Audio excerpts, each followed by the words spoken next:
Homebuyers enticed into negative equity. Let's have a look.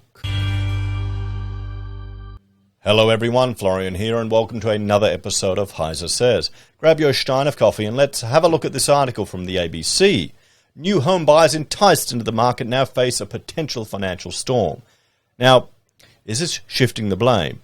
You've got to understand, if you took advantage of all of the schemes and opportunities to buy or build a home, well, that's on you and you've got to deal with it.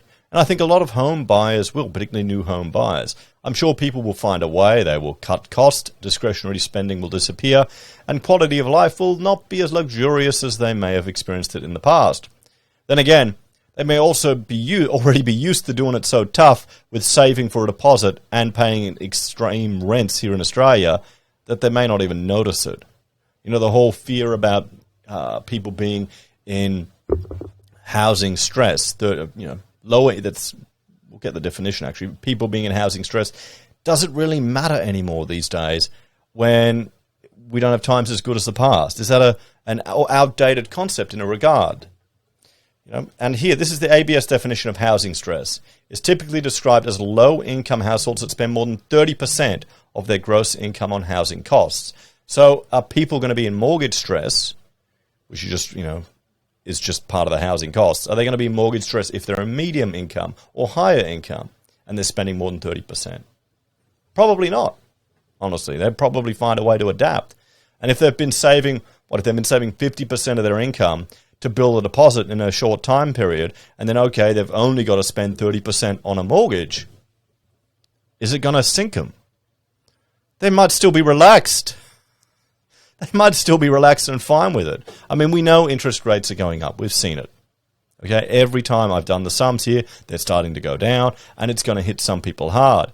But hopefully they'll be okay. I don't think it's going to be a huge crash that some people are anticipating, waiting on the sidelines to jump in. I think it's going to be seen in, discretionary spending, to be honest. So, Farhan Khan and her husband, Avazan Afzal, are about to achieve the great Australian dream, buying a home where their children can grow up with nearby parks and a good school. That is the Australian dream, isn't it? But it really does seem harder and harder to get it. But then again, I saw articles from the 80s where people were bitching about housing costs. Particularly for new young families. Some things don't change. It feels very special, having that sense of belonging to something that you've earned. You've made for your family, for your kids, Ms. Khan said. A place where you'll grow up together and make memories. The young family bought land in an estate in Perth South in 2020 when the federal and WA governments offered big incentives to people wanting to build a new home. Yeah, it went insane in WA. They were chucking so much money. So they definitely enticed people to get in. They really did. And of course, housing costs overheated, but they didn't care about that. They just wanted to get money flowing through the economy. But COVID caused major shortages in construction materials, and the industry has been grappling with a labour shortage in a low unemployment market. It has seen the timeline for a lot of new construction projects blow out. It's been very tough, Mr. Afzal said. We're paying the mortgage, we're paying the rent, plus the bills for both properties. Yep. He estimates they are sacrificing 70% of their income on housing right now. Okay, this is what I'm saying. If they're putting up with that now, and if they just tough through 70%, 30% is going to seem like a relief to them. And this is one example of people having to put up with that. How many people do you think had to do that saving? How many people going, fire are doing that? They're going like 80 or 90% they're putting aside. Couple forced to move in with parents. It's a familiar story for nurse Styrene Wheeler. She was told a build would take 6 to 8 months. Yeah, I mean, this is just what happens sometimes. A year and a half after signing the contract, she and her partner have had to move in with her parents amid a rental crisis while they wait for their home to be finished. I mean, that's fantastic that they have that option. I know of a gentleman, he moved in with his, wife at the time and their family, and it went really bad. It really went bad with the relationship there. They ended up divorcing. And they went to a counsellor, and he thought, okay, it's all going to be all for the women's side. And the second visit, she told him he was actually suffering from abuse, from how the parents of the wife and how they were treating him. So you got to make sure you've got a relationship that can handle you moving back in, because the dynamics change. I mean, converting the garage into a little house could work, or maybe getting a little caravan. She's anxious about rates going up even further. Well, that's going to happen. Rates are going to go up. You need to prepare for it. You may need to rent out the house and move back with mum and dad. That's the secret to all the Macca's people that made a property fortune. Not the fact that they happened to buy during a time when property was going nuts. You just get really nervous, especially being in my mid-20s, the future of are we going to have children? She said, yes, have children. Don't worry about it. Don't listen to all the bullshit about how kids cost too much. Don't worry about all the doom and the fear. It's catastrophizing. The news does it because it makes them money. Okay, and people do it because it gets attention. Don't worry about it. You'll be fine. Have the kids. We can't really do that with these sort of price increases. Oh, shit. Again, people need to have families. That's important. Okay? Come on. Miss Wheeler now regrets locking herself into building a home. And she knows many other young people in the same boat who bought during the pandemic. Yeah, well, I mean, that's life. You can have regrets. You just deal with it. Move on. Come on, be stoic. I think we've got so caught up in wanting to have the grants and to be independent and have an adult lifestyle that we kind of forgot what at our core we really wanted in our 20s, she said. We don't have anywhere to go from here. We're stuck with these houses and these huge interest rates. Well, no, you're not stuck. You could sell them. You could sell the houses. You can do that. You may take a bit of a shave, but you can do it. Or you can rent them out. If you're in WA, you got no problem renting them out. There's a shortage of properties. So the ABS data has shown there was an uptick in first home buyers during the pandemic. Yeah, of course, they threw money at them like nothing. The ones I'm really worried about are the people on the 2% deposits. The amount people borrowed on average also increased over the previous 2.5 years. The data showed loans rose from 504,000 to 611. So there you go. I mean, look at that. Just from there, that increase. DFA Principal Martin North said many first-time buyers got into the market to take advantage of the government's home builder incentives. Yep, that's what it's for. It's to juice the market. Let's bring up this little chart to remind everyone of how the government came to the rescue, guys. So we had the RBA cash rates, which isn't really the government, but still. It used to be 3%, went down to 0.1%. I don't think we'll ever see that again in our lives. If we do, something's gone wrong again. It may happen soon, but we'll have to see. You got home builder. Home builder was used to juice the market. They wanted to get money flowing through the economy.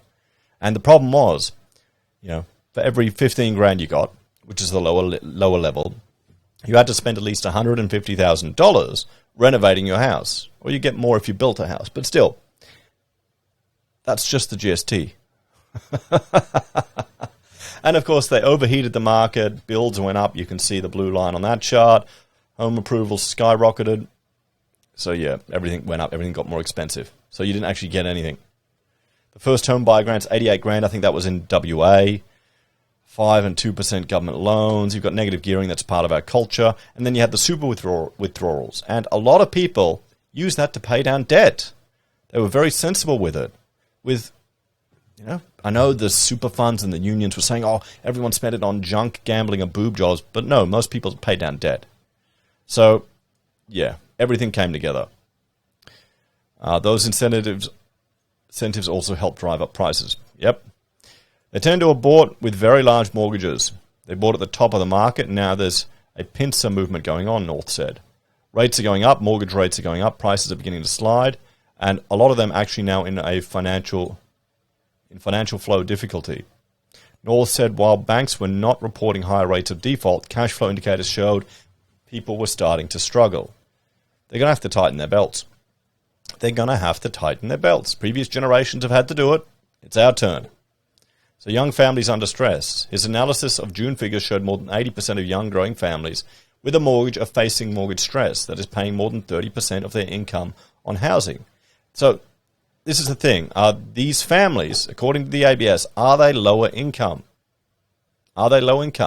If it's my mate who's a radiologist who's took out a huge loan for a lovely property, has shitloads of money, do you think he'll be stressed if he's paying 30%? Some of these doctors, and professionals, they can get loans for over 100% of the value of their property. So that's just one thing to consider, because Australia is not, we're a divided society, guys. There's a big difference in, well, no, that's wages. There's a big difference in household incomes from the top to the bottom. It's huge. So lower income households spending a huge amount of money on their housing costs or their mortgage costs, it's going to have a bigger hit than someone earning six figures and with a loan of similar size. So that needs to be taken account. And I don't even know if this 30% is an old-fashioned rule. Do we need to revise it? Because you saw the couple, they're managing 70%.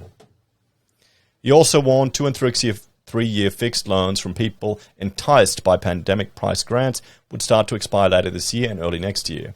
In some cases, we're going to have a mortgage going from 1.99 to 4.5%. That's a real big move. We've looked at that on the channel here. It's going to be a huge increase in your repayments, but I doubt anyone who locked in expected that to last. I took it because I never thought we'd see it again. Because I didn't trust the Reserve Bank when they said rates wouldn't go up until 2024. How many of the people that did that?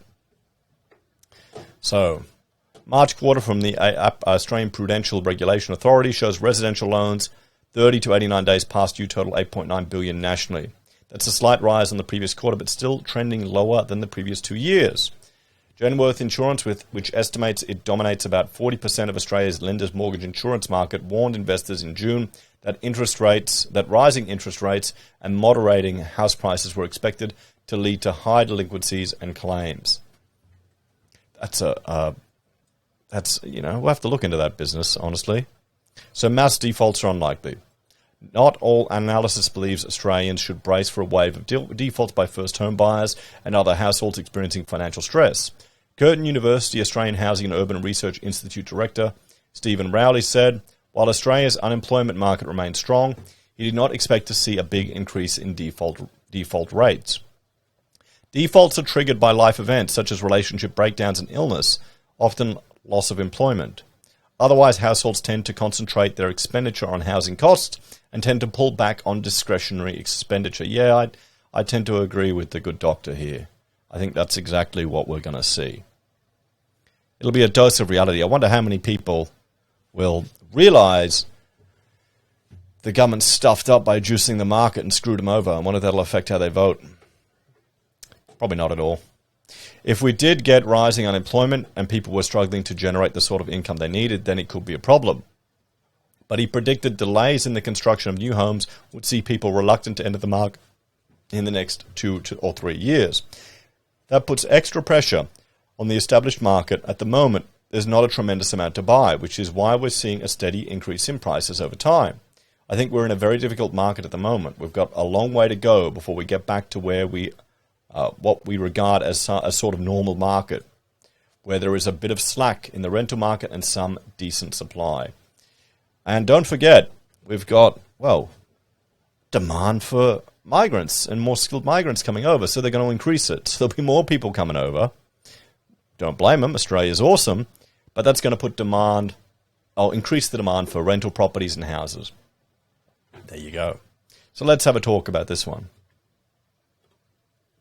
Oh, wait a minute. I got to do my thing. There we go. I think, what's that called? A sting. It's called a sting, I think, in the game, the editing game. So there we go, guys. Homeowners, have they been enticed into negative equity? Is the government all to blame for laying out the red carpet? Is this just how people learn not to trust when the government says they got something for you, a present for you? Maybe it is.